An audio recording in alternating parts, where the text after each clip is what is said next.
Exodus chapter 40 verse 1. And the Lord spake unto Moses, saying. Verse 2. 2 tables of stone, written with the finger of God, and the law and the commandments, which were written in them. Verse 3. And when the tables were brought forth out of the tabernacle, to show them from afar, they found Noah's sons, Eleazar the son of Aaron the priest, and David with Goliath's sword. Verse 4. And Moses called unto them at the door of the tabernacle, saying, Who are ye?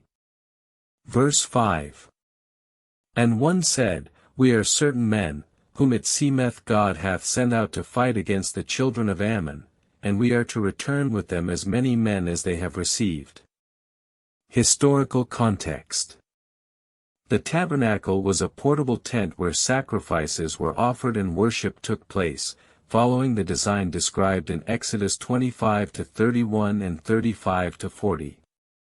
Verse 6. And Moses said unto them, Stand before God, that I may hear what ye have to say. Verse 7. And when he heard that they spoke concerning the children of Ammon, he said, The Lord be with you, O ye sons of Reuben and Gad. Verse 8. And he said, Ye are come without cause, why do ye turn against me? Verse 9. And Moses spake unto God, saying, Ah, Lord God, I pray thee, consider the words of my mouth, for thy servant hath spoken to them. Verse 10.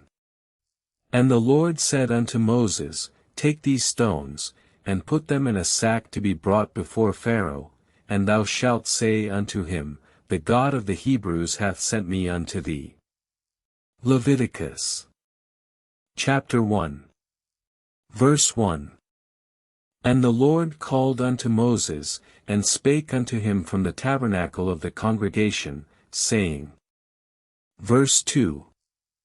Speak unto the children of Israel, and say unto them, If any man of you bring an offering unto the Lord, ye shall bring your offering of the cattle, even of the flock, or of the herd, and ye shall say, Which is for a sin offering, or for a trespass offering.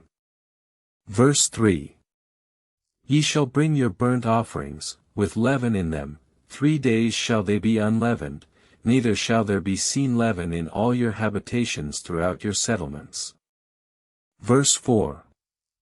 And when ye come into the land which I will give you, and shall have offered a burnt offering, that shall come out of thy hand, thou shalt offer unto the Lord thy firstripe fruits, even from that which thy hand produceth, for this is the Lord's tithing.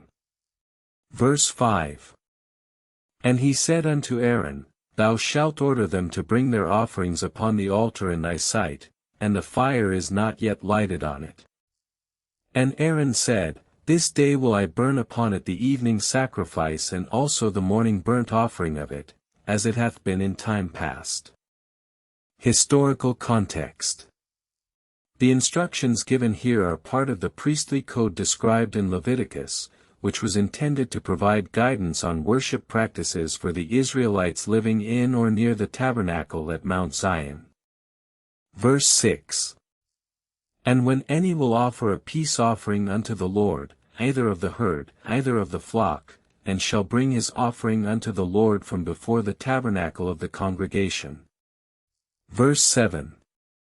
Then he shall put his hand upon the head of the burnt offering, and it shall be accepted for him to make atonement for him. Verse 8.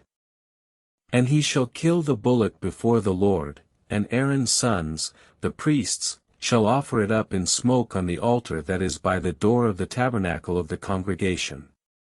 Verse 9. And he shall flay the burnt offering, and cut off his head beside the corners thereof, but he shall not divide it asunder with his knives. Historical context. The sacrificial procedure for peace offerings included killing the animal, draining its blood into a bowl, then offering the carcass on the altar. The fat would be burned in smoke before the Lord. Verse 10. And he shall wash the inwards and the legs with water, and the priest shall burn all on the altar, to make an atonement for him, and for his sin, which he hath sinned, and it is a most holy sacrifice unto the Lord. Verse 11. The skin of the burnt offering, that he did flay off, and the flesh that was upon it, the priest shall give it to him who offered the burnt offering, and the breast portion also shall be given to him to whom the breast is waved as his right offering, and in the wave breast it shall be given unto you. Verse 12. As the heave shoulder, that is offered, or the wave breast, it shall be thine, ye have even given them unto the priest, and the breast portion of the blessing of the Lord, that I have commanded thee to bestow upon him as his right offering. Leviticus chapter 2 verse 1. And when any will offer a meat offering unto the Lord, of the sacrifice for his vow or of the voluntary, either it be out of your own free will to make reconciliation, or of the firstborn of your beasts, ye shall say unto the priest, it is thy hire. Verse 2. And he shall put off his garments from him, and put on another, and carry forth the ashes out of the place without the camp into a clean place. Verse 3. And the fire shall consume the fat, so that thine eyes may look upon the carcass with satisfaction. Verse 4.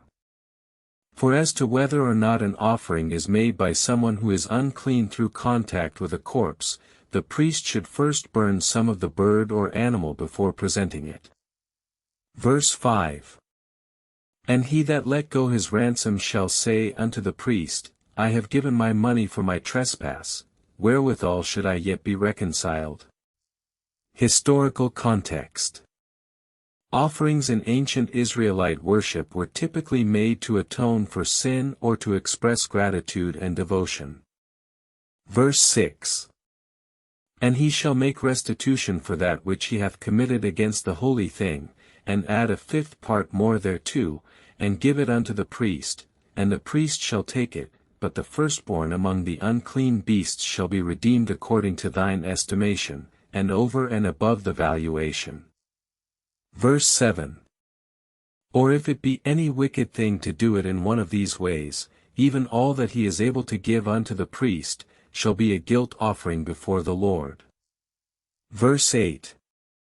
And he shall not seem very righteous before him in the day of his reckoning, wherefore he shall cause it to be given unto the priest, and also the first of the dough of our grantings, and of the first fruit of our baskets, shall we give unto the priest.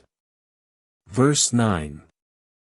That thou mayest remember that which the Lord thy God hath put in thine hand all the days, and thou shalt obey them, for this commandment which I command thee this day is not hid from thee, neither is it far off. Historical context. Priests played a crucial role in ancient Israelite worship, acting as mediators between God and humanity and serving to guide the people's relationship with their deity. Verse 10. It shall be eaten that same day by the priest in hallowed places, whether it be boiled or sodden with water, it shall be eaten in his sight of the congregation, and let none carry forth thereof any remnant out of the holy place. Leviticus chapter 3 verse 1.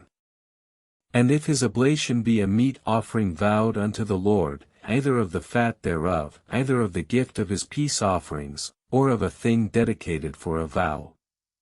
Verse 2. Then shall he bring it to the sons of Aaron the priest, to the door of the tabernacle of the congregation, in water of atonement, and a tenth deal of flour for an oblation for all the people of Israel. Verse 3. And the second part of it that remains on the morrow shall Aaron wave before the Lord, and the remainder thereof shall be a most holy thing for the priests. Verse 4.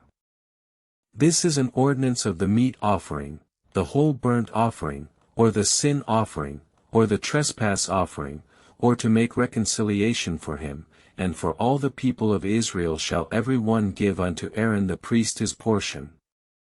Verse 5. And the flesh of it shall be eaten upon the seventh day also, and none that is unclean in your families, neither you nor your men, shall eat of it. Verse 6. But if any man eat of the